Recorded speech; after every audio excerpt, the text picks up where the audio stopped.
My deepest thanks to the Library of Virginia, to the staff, to everyone who's here in the room. I write books in part because of the stories that I get to hear, the conversations I get to be part of after the books are in the world. And you all are now officially a part of that. And so I'm going to talk for just a few minutes, and then we'll open it up and we'll have a broader conversation with all of us, and there's strategies for that. We'll figure it out. But here's where I wanted to start. Let me start at the end of the talk. Let's start at the very end, and I'm going to make you do a little bit of work so that you get used to that part after I stop talking, when you're going to participate also.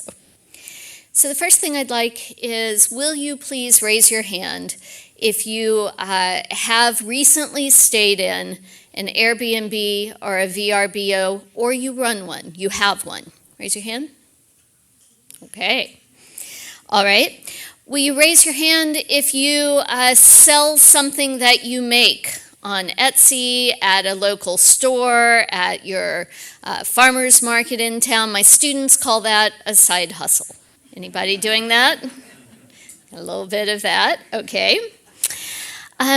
Please raise your hand if either you yourself or someone that you love is right now interacting with, living in, being a part of an assisted living facility. I'm in that group.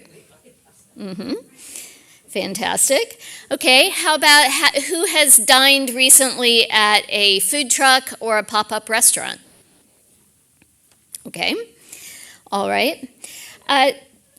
So hold on to that thought, because where we are going today is, I want to persuade you when you walk out of this room that you are surrounded by the legacy and the spirit of boarding house women. All those things I just described are the legacy of boarding house women, and that those are roles to play in U.S. society today that have some dignity. That too is a legacy of boarding house women. So that's where we're heading, so hang on to that for a moment. Let me start, though, with where this book began, and then we'll talk a little bit about what is a boarding house. So I had been working on projects broadly in the world of Southern food studies, and I am very fortunate to have a circle of amazing writers around me, women around me, people like Marcy Cohen Ferris and Psyche Williams-Forson, Diane Flint, Becca Sharpless, who's written an amazing book about baking in the South, Erica Locklear, who gave a talk through this particular series as well.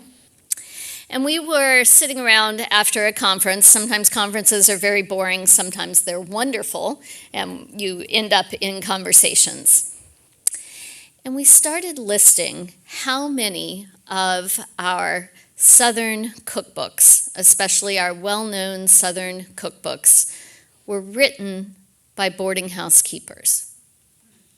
So Mary Randolph's cookbook, The Virginia Housewife, collection of recipes that she served in her boarding house, that the women and men who worked in her boarding house or who were enslaved in her boarding house, the recipes that they developed over time. She was a boarding house keeper. That is a boarding house cookbook.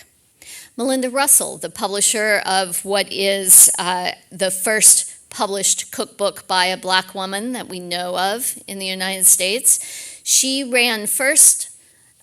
She worked in laundries in Abingdon, Virginia, and had her own laundry there.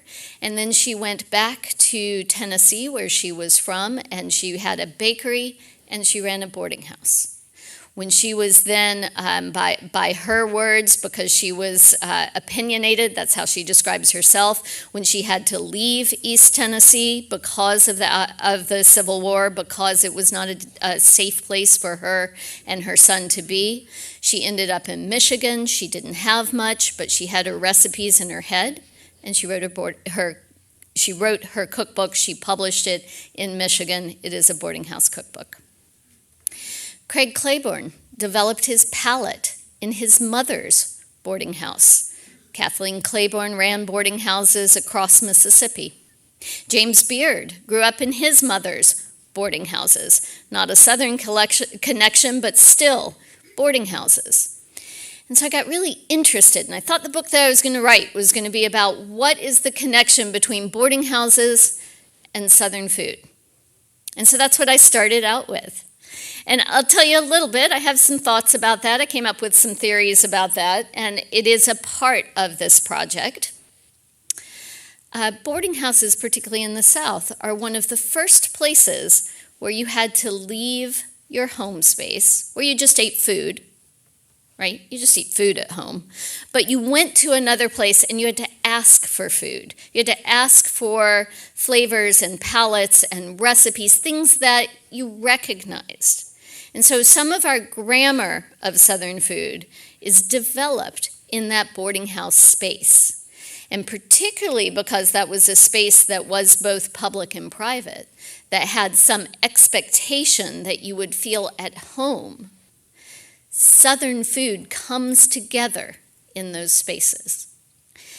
So we can talk a little more about that, and I found that really intriguing over time, and I'm always very interested in the kind of recipes that are developed in boarding houses. And while there are all kinds of songs and cartoons and stories and a lot of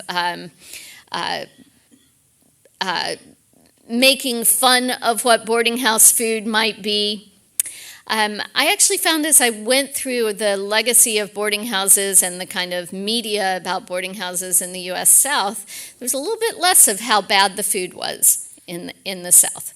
People were interested in the food that they got at boarding houses, and if you fast forward, some of our more recent cookbooks emerge from some of the boarding houses, something like Mrs. Wilkes's cookbook coming out of Georgia. But then as I dug into boarding houses, I realized that it was a much more interesting location with a lot more happening than just those cookbooks. And because I'm the kind of writer who wants to go where the stories are rather than forcing the stories to come where I think I'm going, I just wandered down that pathway a little bit. So let's pause for a moment and talk about an extension of what I just said, which is how I feel about definitions, and I hope that you will join me in how I feel about definitions. So for the most part, as we're wandering around in our worlds today, I don't think we spend too much time asking ourselves, am I doing this exactly right? Am I straight in the middle of whatever the core definition of this is? Because boarding houses are solutions for women primarily, for people who are trying to kind of make a way out of no way. I especially found that women participating in boarding houses, whether they're running them, owning them, working in them, they don't spend a lot of time thinking about, is this precisely right? And so as a result, when you start to look into our historical records, when you look into the Federal Writers Project, which is full of boarding house stories because the writers who participate in the Federal Writers Project were told, hey, just go out and get a portrait of everyday life in America. Many of them stayed in boarding houses, and when they hadn't quite made their quota for the day, they turn around and they end up interviewing the people that they are staying with. When you look at the poems, the short stories, the newspaper stories, the letters and diaries, the phone records, the directories, the advertisements that we might find, what you begin to see is that boarding houses are everywhere. They are of all classes. They are run by people of all races. Some are at great pains to be respectable. Some don't care so much about that. The line between a boarding house and a brothel, not that sharp, right? Those women are working. Those women are needing some beds. We hope that there was some laundry done. They're often eating communal foods. That's functioning as a boarding house. You can find boarding houses at railroad depot locations. You can find them in tourist towns. You can find them in towns where there are new factories. You can find them in towns where there are white-collar workers who need a place to stay. You can find them in places where men or women are not eager to marry but need a place to live. You find them as places where people are traveling through and places where people are living. You find them on ships. You find them in the middle of rivers where somebody's put together a ferry and repurposed it. You find them out in the woods, sometimes without walls, but nonetheless, you get a tent and you get your food. Boarding houses are really everywhere, and that's part of their power, because what's happening is people who cannot walk into a bank and say, hey, I have this great business idea, nonetheless can make a way out of what they already have. And sometimes, absolutely, it is what Carol nodded to, that you might be very cash poor, but you've got a house.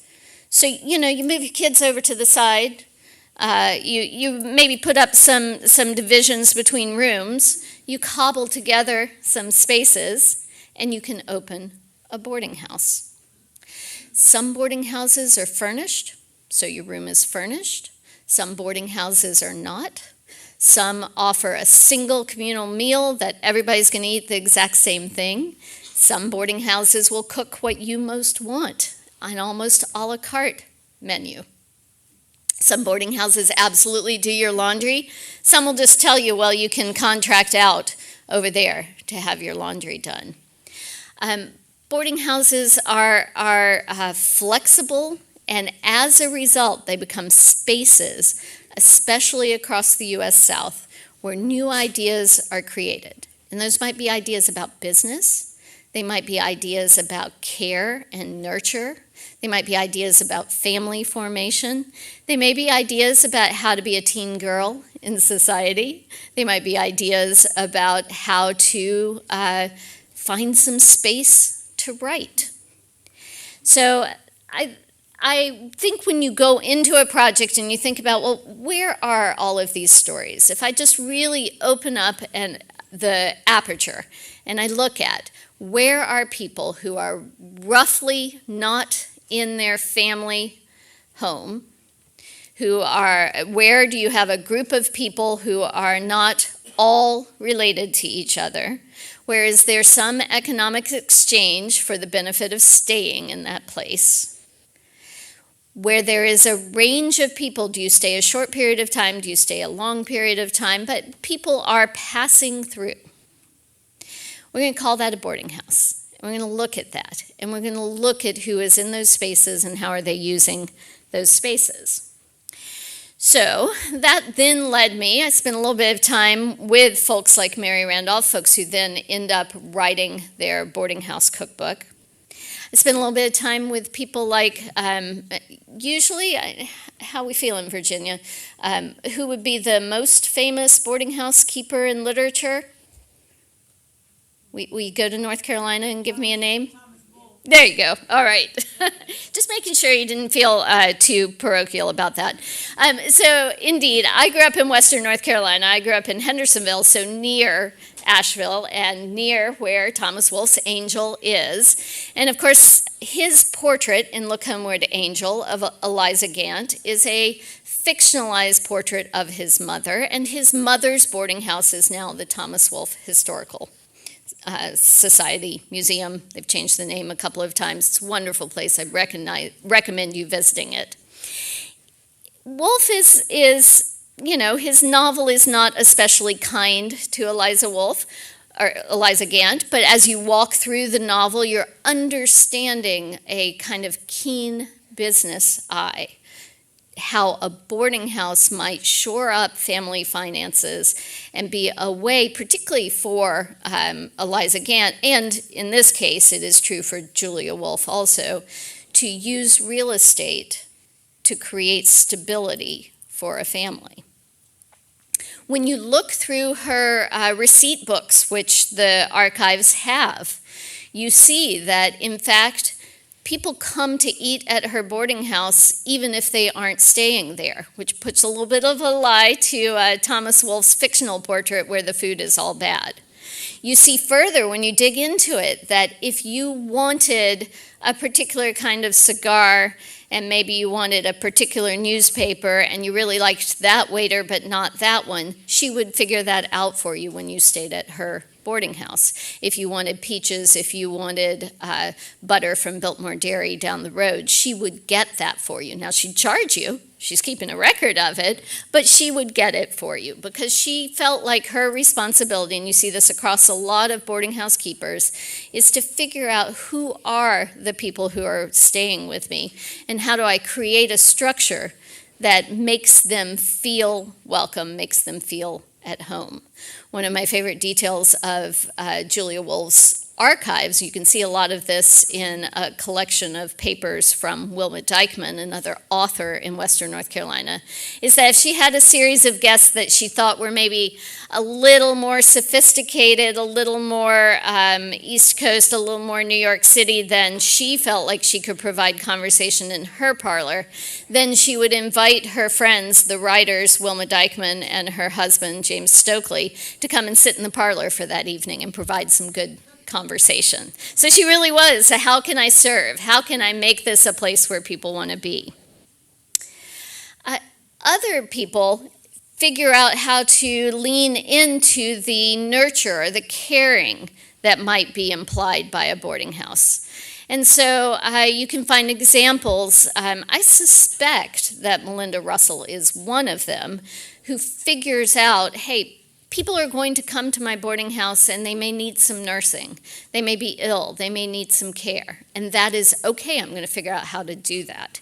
In those Federal Writers Project papers, there's a collection by a woman who ran a boarding house in Athens, Georgia, who was trained as a nurse before she opened her boarding house. And she deliberately located her boarding house right in between the university, where there were a lot of those pink-collar and white-collar workers who needed some lunches. And when you dig into her records, she actually made more money off of to-go lunches than she did from the meals in her boarding house. But she also was right next to the hospital, so that patients who didn't have families, who didn't have family support, but needed a place to recover, could recover in her boarding house. But you also see examples of women who were assumed to want to nurture, take care, who were assumed to know how to cook, who were assumed to know how to make a hospitable space. And some of those women, particularly when it gets all wrapped up in ideas about hospitality in the U.S. South, end up leaning into that and using that as a way to build their boarding house. And so indeed, one of the chapters of this book, I put together Mary Surratt and a woman who would have absolutely disliked Mary Surratt. They would not have had anything in common. A woman named Mary Ellen Pleasant, who was one of the first millionaires in San Francisco. She was a woman who came to San Francisco right about 1846. Good time to come to San Francisco. Things were about to happen there. And when she's floating in, right? She's coming on a boat. She's floating in. People start to say, oh, here comes this woman. She's going to open up. She's going to know how to cook. She's going to open up a boarding house. Thank goodness she's finally here. She's Southern. She must be Southern. She looks like she might be. What they are doing is they are looking at her and saying, oh, a black woman has come in on this boat. She must know how to do all of those things, and further, she must be Southern. Now, Mary Ellen Pleasant grew up in Halifax, Nova Scotia. She grew up in New England. She worked with her first husband to run a kind of general store and tailor shop. When he died, she married again, and she ended up moving to California.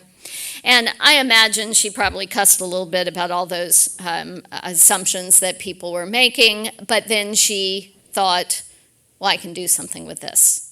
And in fact, so if you have heard of Mary Ellen Pleasant today, it may be by the name Mammy Pleasant, because people went all the way down that pathway with her. She ended up first working in boarding houses, and then she bought and established a chain of laundries so that she would move the laundry out to her businesses that were laundries, which, by the way, at that particular moment in time, running a laundry was even more of a profitable industry than anything else you could be doing, because there was so many mining, and the gender balance was so off. There were so many people who needed their laundry done because they hadn't learned how to do that for themselves. And she ends up then buying and establishing a range of boarding houses in California, and she makes $1 million. Mary Ellen Pleasant, however, uses her boarding house profits in part to participate in politics, national politics of that moment, in a way that she would not have otherwise been able to do, which is the thing that she has in common with Mary Surratt, who was also using her boarding house to participate in and promote a particular kind of politics. In Mary Surratt's case, it's a very violent version of what politics might do and be. In Mary Ellen Pleasant's case, she uses some of her money to finance early cases that were challenging the segregation of streetcars in San Francisco.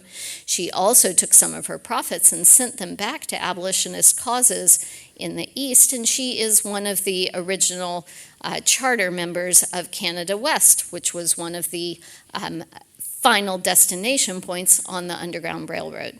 So using a boarding house to have a voice in circles where you wouldn't otherwise be able to have a voice. There's a very long history and tradition of that. Boarding houses prove to be flexible in that way.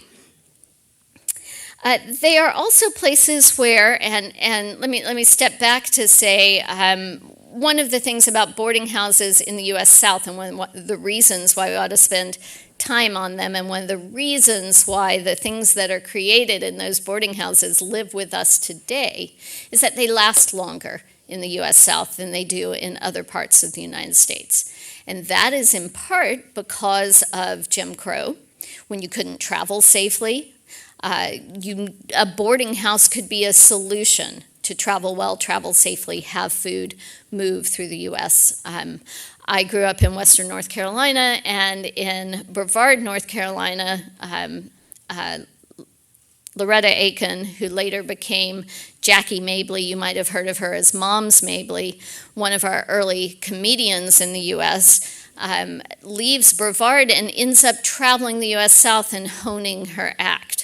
And in part, she's traveling through boarding houses along the way. She grew up in her grandmother's boarding house, so that's a familiar place where she might end up. She later, when she is no longer on the road and has some more stability herself, she was quite known for working in Harlem. She has boarding houses for other theater people and other people who wanted a place to live when they weren't on the road, and who also wanted a place to figure out who they were, what their identity was, who they loved, who they wanted to live with, where they wanted to be in the United States. And you see that across the southern boarding houses also. Boarding houses are also a place that's not just a kind of story about racial politics in terms of how people travel. It's also a story of ethnicity and religion. In Hendersonville, where I grew up, in the early 1900s, there were 5 Jewish boarding houses. They went together to hire shaquettes so that they could have kosher meals. That is in part because of the summer camps that are in Hendersonville, and you might need to travel and drop your kids off, and you need a place to stay, and you might well need to stay over the Sabbath, so you really want a place where you can be. So boarding houses provide these kind of ways for people to travel, to live, to find community. Okay, and then also, boarding houses. When I was driving up here today, I was coming up I-85. I live in Chapel Hill, North Carolina right now. And I was thinking about one of the earliest boarding house keepers that I write about in this book, and that's a woman named Anne Royal. Do I have any Anne Royal nerds in the room today? You should wear that with pride if you know who she was. So Anne Royal she was born in Western Pennsylvania. She spent time in Maryland. If you have heard of her, it's because she was the first first female editor of newspapers in the United States. She had 2 different newspapers. She was also the last woman in the United States to be tried as a common scold. So far. She was convicted, actually, and she wore that with some pride. So Anne Royal was, she was married to a man who was significantly older than she was, and so when he passed away, her mother had been the housekeeper in his home. And so when he passed away, his family contested the will that would have left his resources to her, and while that will was being contested, Anne Royal ended up traveling. And she's trying to fight it. She's trying to get her money back. She's not sure what she's going to do, what she's going to be. Much of her travel then she sort of starts that in her 40s and 50s, but she travels well into her mid to late 60s, which if you are traveling in the United States around 1810, 1812, 1820, that is quite a thing to do, to travel as a woman alone in your 50s and 60s. You're largely you're on ferries, you're on boats, you're on stagecoaches, you're, occasionally it's sort of one horse in a wagon and good luck. She is traveling around the United States, and I sort of affectionately call her a one-woman Yelp, because she also had a racket that she developed, which is that if she stayed at your place and you treated her well, then she would write about you in her next publication and suggest that maybe people should come and stay at this place. Maybe the boarding house keeper here is marriageable. Maybe the food is fantastic. You should come and do this. And if you did not treat her well, she would absolutely slam you. She would give you a very negative review, and she would list all the details of why she was doing that. But she traveled from Maryland, West Virginia. She goes to Charlottesville. She gets run out of Charlottesville. The students just really don't like her there. She travels down through here. She wanders around in Richmond a little bit, and then she goes south and she goes to Chapel Hill. So in some ways I was doing her pathway backwards today. She ends up going all the way down. She ends up in New Orleans. She comes back up the Mississippi River. She makes a big circle, and she's writing about what she's discovering. But the other thing that she does is that she finds herself as a writer. She writes novels. She figures out that she wants to be a political writer. So when she gets finished with her trip, she starts her newspapers, and that is her career. So one other thing I might say about boarding houses is if you were following Virginia Woolf's logic and feeling like you want to find yourself as a writer and you need a room of your own, you could do much worse than finding a room in a boarding house where someone is going to provide some food for you, someone is going to provide some laundry for you, you have a space to write. And when you then look through our literature of the U.S. South, you find people like Carson McCullers who write their novels in boarding houses. So I hope someone here will figure out how to do that. But I want to go back around then to where we started. So while we have a few purpose-built buildings that were created to be boarding houses in the U.S. South, that is actually very rare. What we have more are stories of people who said, well, I don't have money, I might have this skill, I have this network, I'm going to open a boarding house. So if you are looking around and you're saying, well, I do have this room, or I have this extra cabin, or I don't live in my house year-round, maybe I could make some extra money by making it a VRBO or Airbnb. If you are figuring out, well, I really know how to make this thing, and there's some market for it, I'm going to sell it off to the side. If you are figuring out, how do I find a living space for myself or one of my loved ones where they don't have to do all of the details of taking care of a house by themselves, all of that is the spirit of boarding houses. So when you walk out of this room, you're going to see boarding houses everywhere, and you're going to accord the people, including yourselves, who have participated in those economies. You're going to accord them the dignity that they deserve, because this is a model that works in the United States today. I want to tell you one final story, and it's a way to get us started in conversation and question and answers. And I know they want you to ask questions, but I do also welcome stories, especially if I can connect to them. This was a project that I didn't expect that I had a family connection to. But when I started to dig into particularly Moms Mabley's life, Loretta Aiken's Jackie Mabley's life, I was looking around in the records of Brevard, North Carolina. And I thought, I can remember my mom saying that when her father, so my grandfather, was helping to build the paper plant, he was a laborer helping to build the paper plant in Brevard. At that time, my mom would say, she was like 7, 8 years old, it seemed like there was a lot of just extra laundry around, and maybe her mom was cooking a lot. But that was as far as the story went. And so I thought, well, maybe I should open up the 1940 census. I'm looking at it anyway. Let me just open it up. And indeed, in the 1940 census, my grandmother, who had a reputation of being very shy and reserved, which I don't actually believe, but that's the family reputation, she had said to the census taker that yes, indeed, she had an occupation, and that her occupation was keeping boarders. And then she said, and I made as much money as my husband did.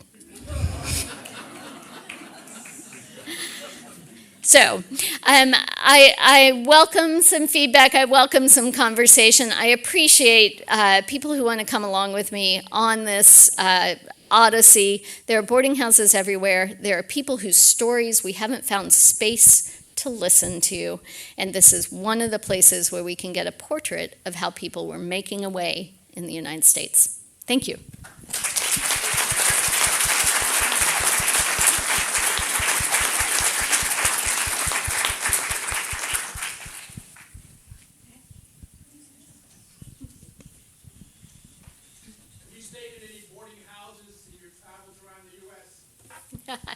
Well, interestingly, that very first conversation where we were bouncing around what the boarding house cookbooks were took place in a former boarding house in Spartanburg, South Carolina. That was presenting itself, and I say it that way, I know that's kind of an odd way of phrasing it. They were presenting themselves as a bed and breakfast, but it was really interesting that they had a couple of traveling salespeople who stayed there regularly, but not for long periods of time. They had some people who would stay for 2 or 3 nights, as I was doing, and then they had some folks who would come and stay because indeed at that moment in Spartanburg, some of the auto plants were really upping what they were doing. They had some folks who were coming to stay for 6 months. Sounded a lot like a boarding house to me. So in some ways, this project had its origin in a boarding house also.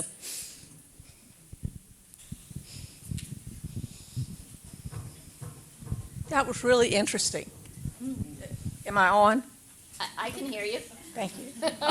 Thank you very much. Mm-hmm. From 1880, when she married at age 20, until she died at age 80 in 1940, my grandmother ran boarding houses one at a time in South Carolina. Ah. And she and her husband managed to have 11 children at the same time. My question in all your work, my question with my grandmother is she's in the paper all the time. Somehow she's so, the community likes her or whatever, so anything she does or tea she has or anything's always in the paper. Mm-hmm. Her husband, over 40 years, when she had hundreds of articles in the paper, he had maybe 4. And he didn't really have, as far as I could tell, much of a job. Mm-hmm. And my question to you is, did you encounter a lot of cases where this was one of the ways women could work in the home? Mm-hmm. And where that was how that she was a breadwinner, Mhm. and that her husband was maybe not so much? So, thank you for that. I really appreciate that. And I have a follow-up question about how that worked across South Carolina. Yes, so I have seen that. So you can find examples where it is a couple, but the woman is really doing the work of the boarding house. I would suspect that part of the impetus for her to be in the newspaper, part of it because she was clearly civically active and there were all kinds of things to cover her for. That's also a kind of quiet advertising, though, as well, right, which is very clever. And you see that across boarding houses also. Some women wanted to be printed in the pamphlets, wanted to be in the directory, wanted to be in the newspaper. I'm running a boarding house. I've got space, please come. Other women wanted it to be known that, you know, they're happy to share this summer with a few friends, right? Because for whatever reason, they felt like they didn't want to be as upfront about being a business person, right? They didn't want to be in that stance of advertising. The question of how men interacting boarding houses is a really complicated one. You can find some businesses that when a man was running it, it's called a hotel, same business, no investment, no upgrades, no nothing. When a woman is running it, it's described as a boarding house. You find exactly what you just described, that it can in fact be a couple or a family that's running the boarding house, but because people trusted women as the faces of boarding houses, men were not necessarily leading in the advertisements. And then you also find just a range of other things as well. I think one of my favorite details from Anne Royal is she's somewhere out in Kentucky somewhere, and she stays at a boarding house run by a bachelor that he describes as a cattery. No, it was foster cats. The guy just liked his cats, and he literally had cats, but he also kept in boarders. So yeah, when I say there's a range, I really mean there's a range. Historically, what was the tax status of most boarding house owners? Did they pay income taxes? What a great question. So that would be variable, right? They're certainly paying taxes on the ingredients and the goods and right those kind of things that they're bringing in if they're in a state that has that kind of income or that kind of sales tax, depending on whether they own their building or not.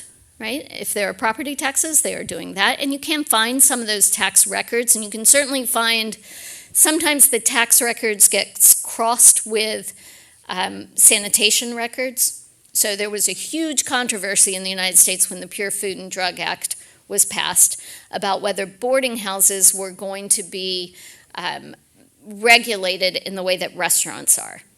And in fact, you see some people running restaurants who then move to running boarding houses because for the most part, states and towns decided they weren't going to regulate boarding houses. So you see some people shifting over to now it's a boarding house. But you also have so many short-term boarding houses. So it might just be for a season, or it might be every season but for the tourist season, or it might be that I think that some of that is as hard to see in the record as it is to see the purpose-built boarding houses. I'm interested why you ask, though. What would we learn from the tax record? Well, what made me think of it was the fact that some places are taxing Airbnbs now, and some are not. Some it's just a cash economy. And so that led me to think back to the boarding houses that were run by individuals just to maintain themselves or their families. And was it a cash business, or were they having also the burden of paying income taxes? And relating it to today, though. Absolutely. I think that connection I see more in, you can see some anxieties in neighborhoods if they become too dominated by boarding houses, which at least in some neighborhoods is how we move to taxing for Airbnb and VRBO, right? Some of that was a neighborhood worry, and then it extends when it really starts to take over a city, right? And there's so much of that activity. So you can see some of those concerns. Those sometimes then get in different kinds of regulations. Can you put a sign out? Where can people park? How late can things be active? How much do you want to advertise? Those kind of things. Thanks. I have comments, but I was going to ask a question, and it was along those lines, because I was wondering how involved the state was. Like, would one need a business license, for instance, to run a boarding house? But you've kind of taken care of that. But my comments, when you mentioned Mums Mabley, two things kind of came to mind. I don't know how many people in the room know her, but she was a famous comedian, had an acerbic wit, and I just always remember this one joke she used to tell, which was, fasten your seatbelts, gentlemen. The only thing an old man can do for me is show me to a younger man.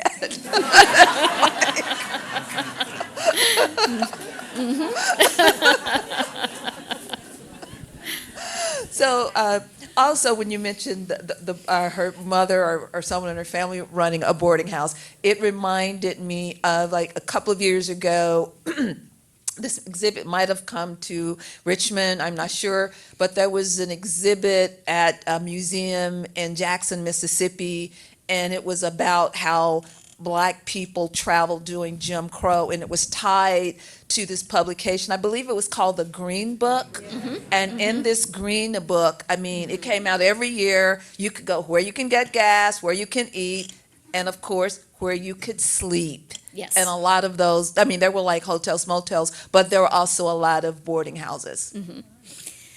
Yeah, that's exactly right. And the Green Books are an amazing resource for that. That phrase tourist home is as the Green Books go through time, they use that more. You see that a lot. It is also the case, I got really fascinated also about the ways that boarding houses could function if, for instance, you wanted to pass, if you wanted to change your presentation of your racial identity, if you wanted to change your sexuality, if you wanted to change your class. Because if you can pull that off in a boarding house, right? You come to a new boarding house, you're in that very intimate space, you're sharing meals, you're sleeping in rooms that are adjacent to each other. If you are successful at how you've introduced yourself, then you can get a letter from that boarding house keeper, and in the next town you go to, that's who you are. And so we can find little hints and bits of that by the people for whom that almost works, right? So that's then you get the kind of story in the newspaper, and you can trace that over time. You can also see boarding houses could be a place where, okay, now legitimately I have a question here. Anyone here from Alexandria? Okay. So do you know about Alexandria's reputation as a divorce capital? So I knew of Reno, right? I knew of like places in Nevada where, people might go to get a divorce. But there's a little bit of a story about Alexandria, Virginia, because apparently the divorce laws were easier to work for women in Alexandria than they were in DC. And so there was a boarding house keeper in Alexandria who made a deal with one of the judges in Alexandria, because what you had to do was, if you were the wife, particularly of a politician, you didn't want it to be too much of a news item if you're trying to get divorced. You had to establish residency in Virginia. And in Alexandria, that meant you had to have your slippers and a nightgown in a house for something like 60 days. So this incredibly clever boarding house keeper had something like 1,800 residents in a year, because you were literally renting the right to put one pair of slippers and one nightgown, and then she'd walk you over to the judge and you'd get your divorce. So that's another way a boarding house could allow you to move through the world in a new and different way. What years was that? Oh, I'll have to look. Yeah, in 1900s. It was, after the 20th century, but not much. I recently read the book Flight from Monticello, and one of the pieces of history related there was of William Byrd III's widow. Evidently, he went into great debt. It committed suicide. It was suggested in the book, and his widow then opened her home to the all commissioned officers, loyalists, and some, I believe, some rebels stayed in her home also as they were moving troops back and forth from the Tidewater area into central and western Virginia.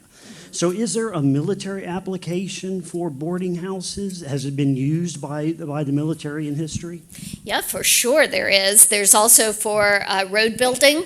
When we were building roads across the U.S., when we were building railroads, a lot of times those contractors, many times they were federal or state contractors, would just reach out to houses along the way and say, can we hold our people here? Maybe they can sleep in the barn, but will you make a meal for them? How are we going to figure that out? I also, let's do one more participation thing. How many folks here have, at some point in your life, lived in a fraternity house, a sorority house, or a college dorm where there were meals? So, most of our colleges across the United States, before they invested in really building dorms, and at that time, as professors were almost all men, pretty much all men, when the professor would die, the college would often contract with the widow, and it essentially functioned as an insurance policy. You don't have to leave your home, you don't have to leave this town, but what you do need to do is have 8 or 10 students that you are housing. We don't have the housing for them. You're going to provide them meals. We're going to help you set that up. And so it's not quite that military culture, but it's similar, right? That sort of short term, where are people going to stay? Where are they going to live? That is, by the way, the thing that Anne Royal hated the most about UNC Chapel Hill. She thought the boarding houses, the women who were running them and housing students, the food was bad, and they were indoctrinating the students because they wanted them to say grace at meals. Anne was a treat.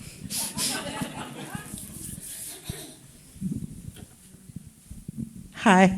I wanted to effectively give a shout out to my grandmother, who was born in the 1890s and ran a boarding house. She didn't call it a boarding house. She didn't call it anything. This was her home. But it was in Clifton Forge, Virginia, which is a small railroad city. And she hosted people who were traveling between the eastern part of Virginia, headed west through West Virginia and up the Ohio Valley. I guess that was a C&O railroad town. And like the earlier speaker, my grandfather, whom I never met, he was a brakeman on the railroad, so it was a dangerous job, and his health was fragile. So I get the feeling that she had to step up, open her home to travelers, and so she never advertised. She was very much a lady. Mm-hmm. She was called Mother Jones. She wasn't that Mother Jones, but it was an honorific. And so I can remember occasionally visiting in the summer and having to be quiet because she had a guest in this place or that place. And she had regular boarders, one in a little cottage in her backyard and one in a downstairs bedroom. And these were people who, because of Jim Crow, didn't have anywhere else to stay. They were railroad people. And right. So she made her living that way. She cooked wonderful meals. So the meals at her house were great, fresh bread for every meal, that kind of thing. Mm-hmm. But anyway, that was a word of mouth thing, I think. Do you know if any of her boarders brought food for her? Right? Would they bring things in? Because that's sort of, you're on the train. Oh, I'm sure they brought news, newspapers, visitors. Oh, yes. You know, but primarily, in my recollection, these were young men or men, single men, who boarded. There's one bedroom where she had a series of twin beds, and so it became kind of a dormitory little room. Oh, sure. And she was so revered and respected that the story is that these guys would stay up all night, like playing cards, but they were very quiet because she wouldn't have allowed any, anyway. Right. But this is what she did with her home because she needed to support her family. So anyway, thank you. That's a wonderful story. Thank you.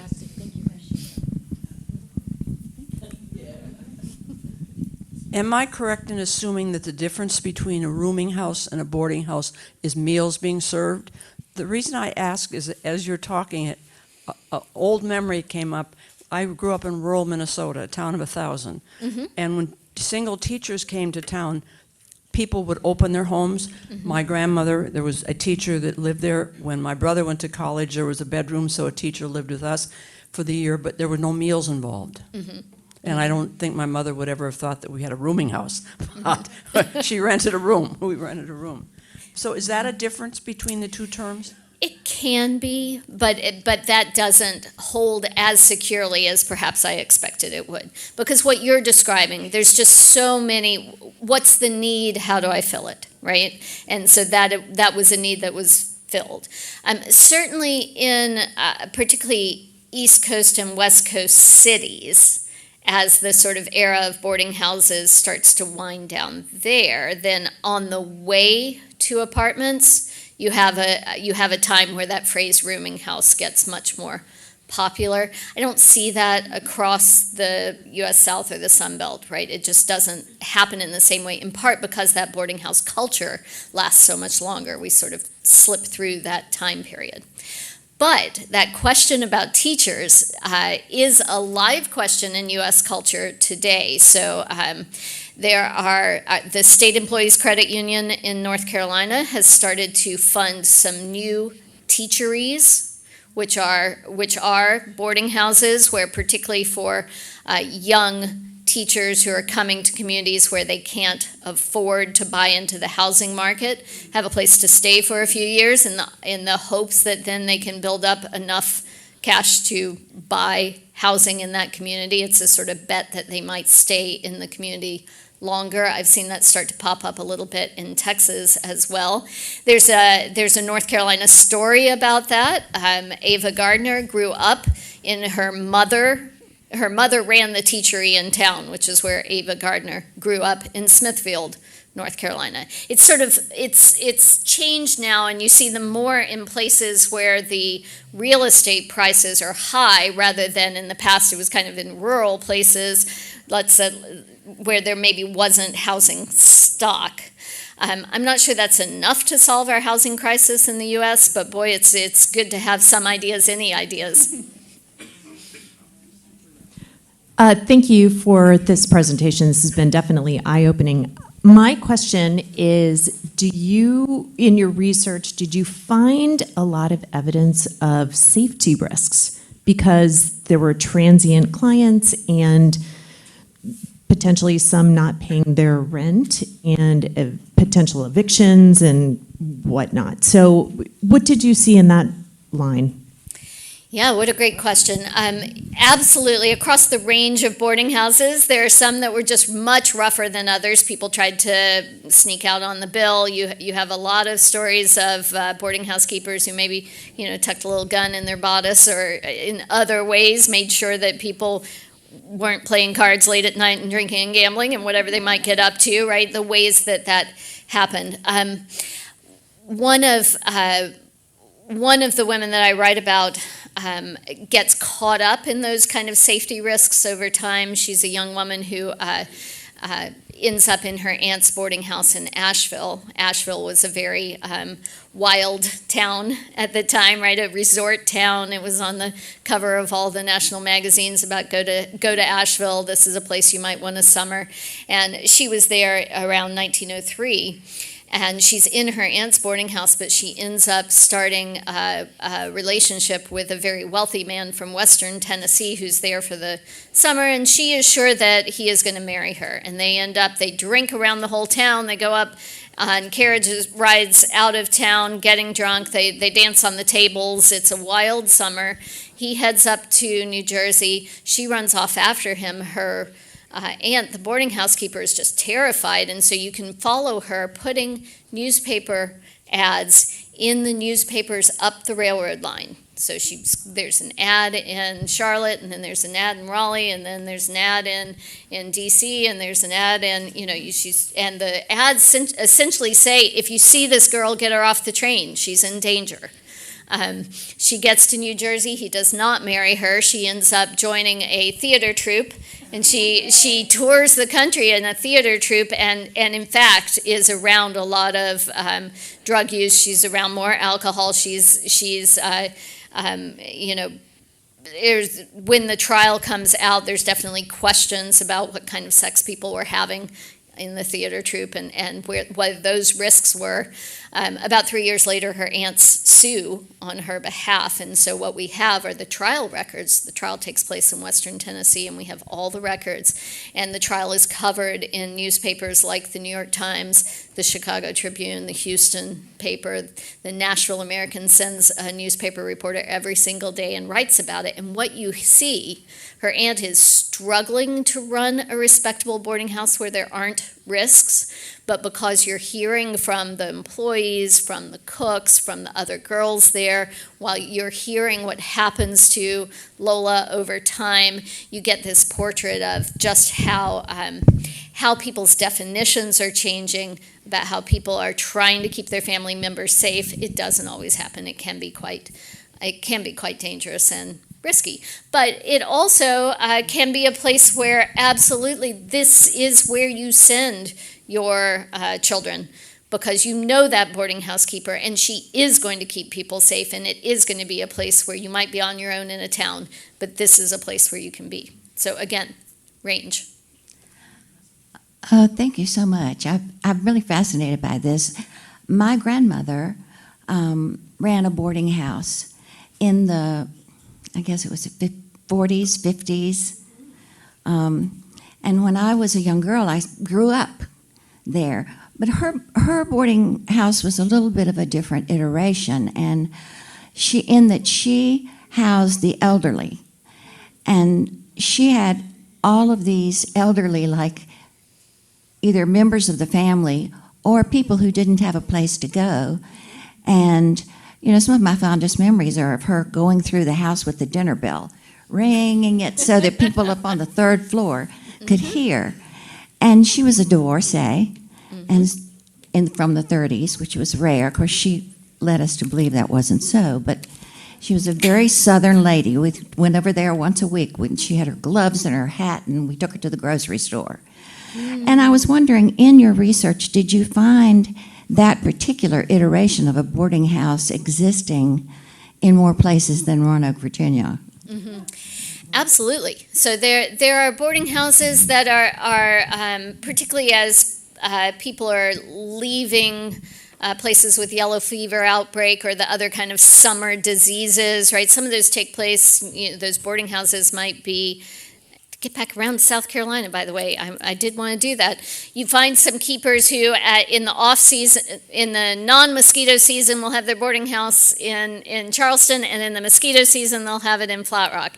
And they are in North Carolina. And they're often trying to make a space where people who are ill or who are older have a place to be. Now, that's risky for your boarding house, because if you have too many deaths in your boarding house, people are, right? So it is a risk, but you see some people who really say, yeah, actually, that is who I want to cater to. Those are the people I want in my boarding house. And you find some folks who just make that their model.